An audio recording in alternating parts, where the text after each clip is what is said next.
This is Dr. Corey Maas on Looking Your Best, and part of looking your best is feeling your best. In recent days, there's been new technology coming out that's addressing a problem that is really huge in the United States, affecting almost 400 million people, and this is called hyperhidrosis. Hyperhidrosis is where the body is producing too much sweat, and often it's very localized to areas like the hands or armpits, areas where you take your jacket off and there's staining of the shirt or the blouse for women. Shaking hands with people is uncomfortable. And up until recently, really Botox, Dysport, or Xeomin, these products that require injections, have been the only option to address these things. When you're talking about 400 million people, 3 to 5% of the population, we're talking about a huge number of people. And over the years, and in fact historically, surgical procedures were done with a thoracotomy, a cut that went into the chest wall to actually cut the sympathetic nerve that causes this excessive sweating. It's not really something people can control. It's something that's genetically predetermined. And now there's some really new technology that's coming out and addressing both this, which is called hyperhidrosis or excessive sweating, and bromidhidrosis, which is where people have excessive body odor. And of course, the problem with body odor is that many people can't smell themselves, and so it's one of those things that becomes a social issue for many, especially in this country where we're not used to that kind of thing.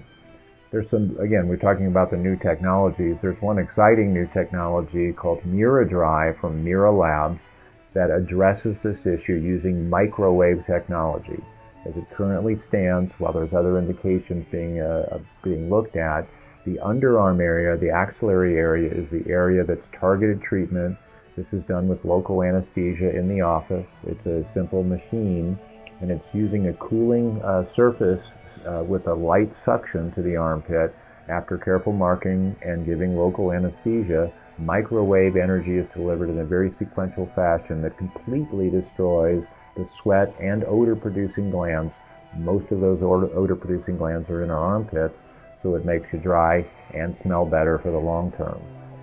For a lot of people, even if you don't have hyperhidrosis or excessive body odor, this will be a great option to be able to throw away deodorant and always count on smelling good and being dry in your clothing. There's a lot of excitement about this technology. I think there's a long way still to go with it, looking at hands and other areas that are affected. But for the time being, for something that takes 30 or 40 minutes as an office treatment, that offers a little bit of soreness and recovery, but no wound healing or real downtime, this technology from MiraDry is something that I think is exciting. If you have any questions about the MiraDry procedure, you can certainly go to drmaas.com. You can submit pictures, photos, your own personal experience you want, or our splash site that's called neversweat.net and find out more information. I encourage you to do that, and as always, I'm very happy to help you keep looking your best and feeling your best. This is Dr. Corey Maas.